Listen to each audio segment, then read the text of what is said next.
Well, the man accused of killing a mental health care worker at his group home in Gresham learned the judge's verdict today. Fox 12's McKenna Marks was in that courtroom today and joins us now live with more. McKenna?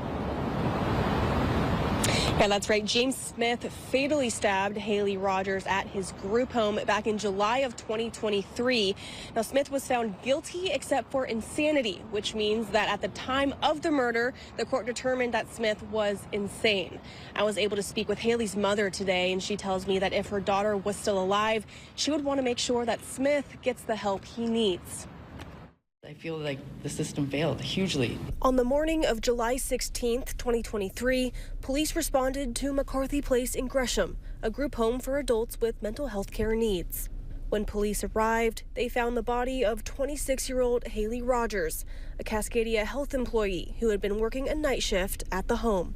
Police later determined that Rogers had been stabbed by James Smith, a client she had been caring for at the home. He was charged with second-degree murder, unlawful use of a weapon, and tampering with physical evidence. Court on Tuesday, Smith was found guilty except for insanity on all 3 charges. This outcome here today, in my view, is the best outcome working within the confines of the system that we have. Haley's mother, Michelle, shared a statement in court describing her daughter as kind and loving. She says if Haley would have survived the attack, she would have been sitting in court advocating for Smith to make sure he gets the help he needs. I know what she would have wanted. I know what she would do if she would have survived, and that would be making sure that he got the help that he needed. Rogers said that her daughter's death could have been prevented if the necessary safety precautions had been taken. Moving forward, Rogers wants to encourage other mental health care workers to stand up for their rights. And I know that there's like a huge percentage of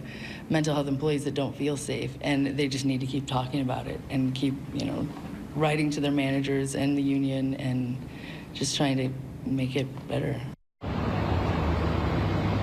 Smith will go to the Oregon State Hospital in Salem, where he is not expected to be released.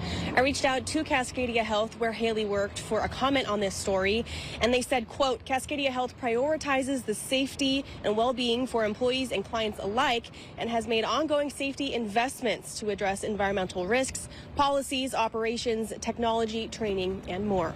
Live from downtown Portland, McKenna Marks, Fox 12 Oregon.